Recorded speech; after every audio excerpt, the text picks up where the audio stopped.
And I have a couple of very important guests who are joining me this morning in the broadcast studio. From Senior Services for South Sound, I say good morning to Patrick Cullen. And from Lively Productions, I say good morning to Shelley Lively. Morning, Jay. Good morning. Thanks for coming down to see me today. Thanks for having us. Now, along with these other titles that you have, I need to let people know that you are both board members for the South Sound Alzheimer's Council. Correct. All right. And coming up here on May 19th is going to be the 16th Annual Alzheimer's Conference being presented by South Sound Alzheimer's Council. Who wants to jump in and start here? Well, you know, it's pretty phenomenal. Alzheimer's is quite the epidemic nowadays, and I know it's very personal to me because my mom was actually diagnosed with Alzheimer's, and I have the privilege to be on this amazing council for the South Sound Alzheimer's Council, and we bring an annual conference every year to really help address issues in our own community, and everything stays here in our community. So this year it's pretty phenomenal. Patrick's very knowledgeable here, but Dr. Laura Baker is going to be joining us. Going to be addressing issues like managing challenging behaviors, legal issues and concerns, caring for the caregiver, which is really important, and community resources. So, ergo the title, What Everyone Wants to Know regarding Alzheimer's disease and dementia. And Patrick Cullen, Deputy Director with Senior Services for South Sound. Tell me more about the conference here.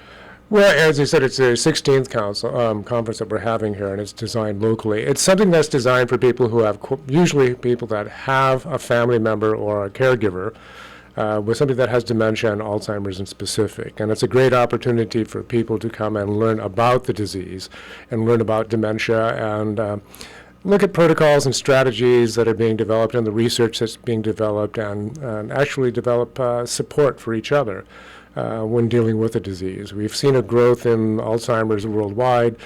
Locally here between, say, 2010 and year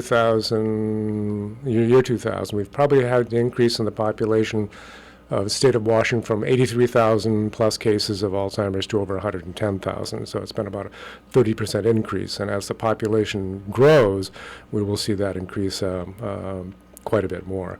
I've heard that as the baby boomers start to move into senior years, that we're going to start to see more and more instances of Alzheimer's, and we really haven't been able to pin down an actual cause for this, have we?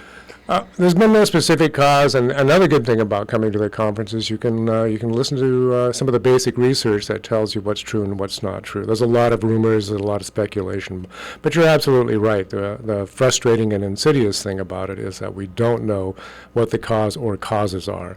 They've just changed the protocols for diagnosing Alzheimer's since the last one was 1984, and this year the National Institutes of Health and the Alzheimer's Association have changed the protocols for it, looking more at biomarkers and expanding the definition. Right. So, what are some of these changes? I mean, things that we would now qualify an Alzheimer's patient. Well, there are certain genetic biomarkers that they're beginning to look at that are characteristic. Are those the proteins, Patrick? The proteins. Yeah. There are certain right. proteins that are found in the blood of people that do have the Alzheimer's, and then they're looking more at cognitive differences, whereas before they just looked at early memory loss. So mild cognitive impairment, MCI for short, has been brought into the fold as kind of a pre-Alzheimer's condition.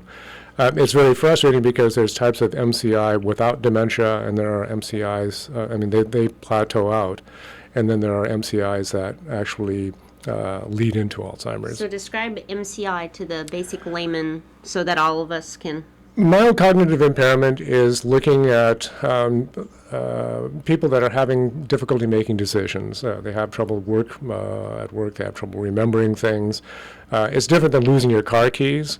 It's losing your car keys consistently and then retracing your steps and forgetting what you're there for. Right. But when you find your car keys, if you know what they're for, then you probably have other stress conditions. If you find your car keys and you can't remember what they're for, then you're having an impairment of some kind. And this is leading into a pre-Alzheimer's condition. It's important to get the proper diagnosis because there are 10 kinds of dementia that are not Alzheimer's, that are either due to medications, cardiovascular, stroke, Parkinson's disease, Lewy bodies. They're not dementia specific or Alzheimer's specific, but they do require different steps and different treatments. So it's very important to get a good diagnosis of it. So the MCI is kind of a precursor to it. Getting a good neurological workup and looking at the biomarkers and other indications gives you a more accurate picture. Okay. Now, Shelley Lively, I would ask you, you have said now that you have a personal situation in your own family. You bet. One of the topics they're going to be talking about is managing what they call challenging behaviors. Right. Have you encountered this in your family? I'm enormously blessed with Mom. We work together really well, and as long as you could step into the reality of where they're at in that moment, I haven't had challenging behaviors. By nature, she's not an aggressive or angry person. I think I've had more challenging behaviors with family members, not understanding her condition and not being willing to do things in such a way that help her. But yeah, in general, I'm very blessed, and we're looking at this as a positive and just making the best out of it. And by getting knowledge and getting wisdom, having great people in our life that have that knowledge and wisdom, like what's being offered at the conference, once you connect everybody together, you can fill in the gaps and the pieces and really help your loved one, but also help yourself as a caregiver. And that's really what we want to offer to our community. There are a lot of things that we have learned lately from people who have gone through this. One of the topics that I heard about was what was called grounding behavior. The routines, the things that Alzheimer patients need every day. So important. Yeah. And if they can count on that, Yep. Knowing that they're going to go through these particular steps on any given day and stay with that routine, Yeah. it is very helpful on the process. What other things have you learned?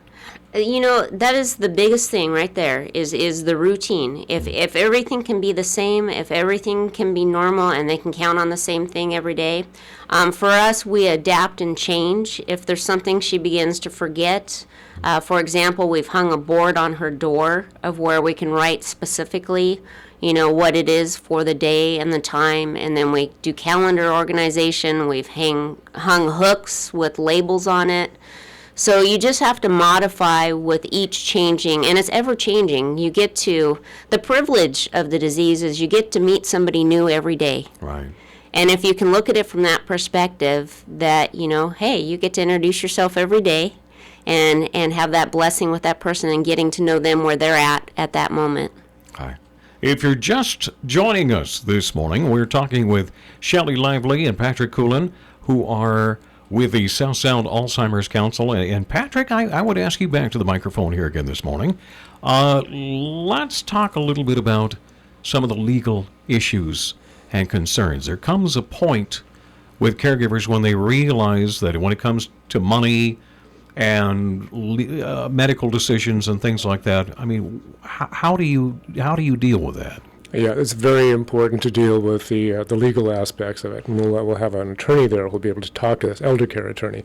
But making sure that all the paperwork is in order, and people have to fill out and have a good durable power of attorney, which means that if they become incapable of making legal and medical decisions, they have somebody that they trust who can be able to do this, or one or two people who can do this. And it's important when people are making out durable power of attorneys to be very specific about what they want, because these people are going to act on your behalf and in your stead to make legal and medical decisions for you.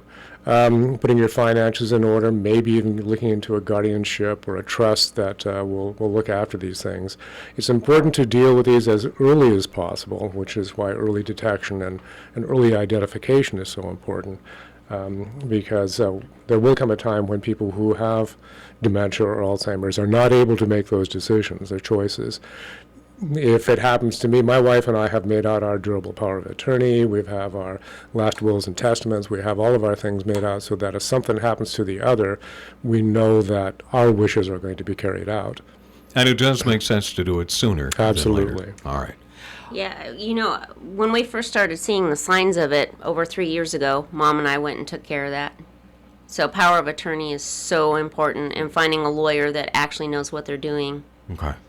Let's talk a little bit more about the conference now. Now, Dr. Baker, who is with the UWVA Memory Wellness Program, going to be at this conference on May the 19th. May the 19th. And I have that down as a Thursday evening, is that right? Correct. It's All day. in the morning. All-day conference. Begins at 8:30 in the morning, goes till 4 in the afternoon. And this is going to be happening at the First United Methodist Church on Legion Way in downtown Olympia. What do we need to know about this particular conference as far as getting involved with this? Well, one thing is at a different location than it was in the last few years. We've usually had it out at the Masonic Lodge and Masonic, I think, Olympia Center out off of North Street in the past. So this has been a change in just because of the growth of the conference.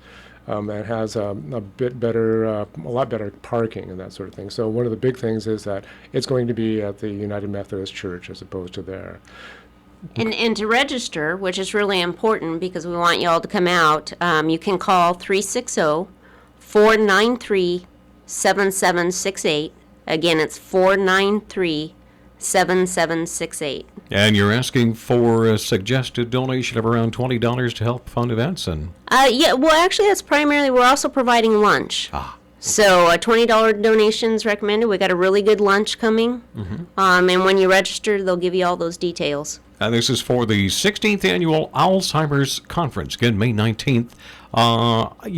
We have so many amazing sponsors this year. Did you want to try and mention a few of those? We have a fantastic community, particularly in our group down here with the South Sound Alzheimer's Council, but I'll name off some and you go for the rest. The Hampton Alzheimer's Special Care Center, Clare Bridge of Olympia, Senior Action Network, Garden Court Memory Care, Providence Mother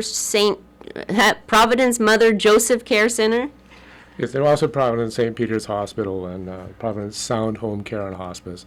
Advanced Healthcare, Olympics West and Retirement Inn, Cascade Park Gardens, A Place for Mom, Home Instead Senior Care, Visiting Angels. And one other thing is that there will be respite care provided.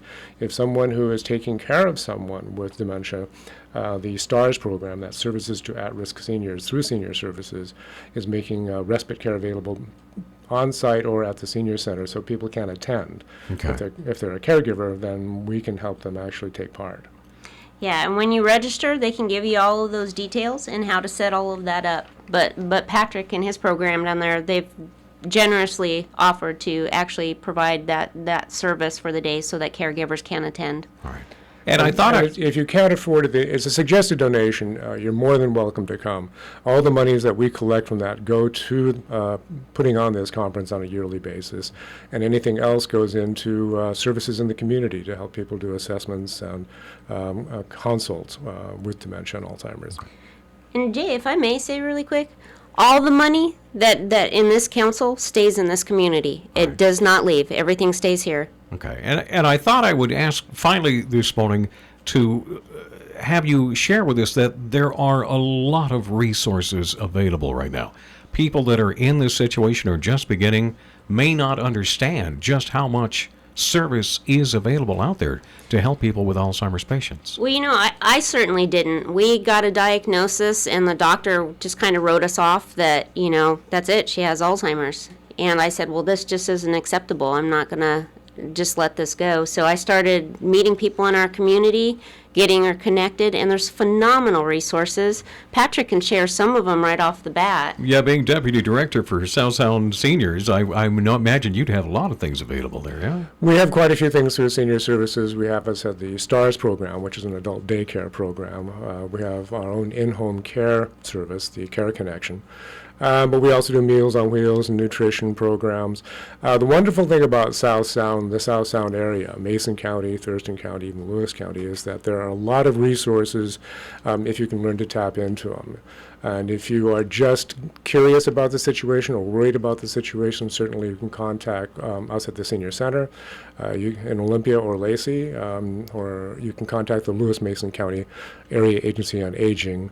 and they can put you in touch with the Alzheimer's Council as well. So there are resources out there just to begin. If you're curious, if you need resources, we're very, very blessed in this area to have the caring community that we do. Okay. And again, it's the 16th Annual Alzheimer's Conference coming up May 19th, 8:30 in the morning at First United Methodist Church. Let's show that phone number out there one more time to register for this one. So the phone number is 360-493-7768. Again, it's 493-7768. And I highly recommend that you call it.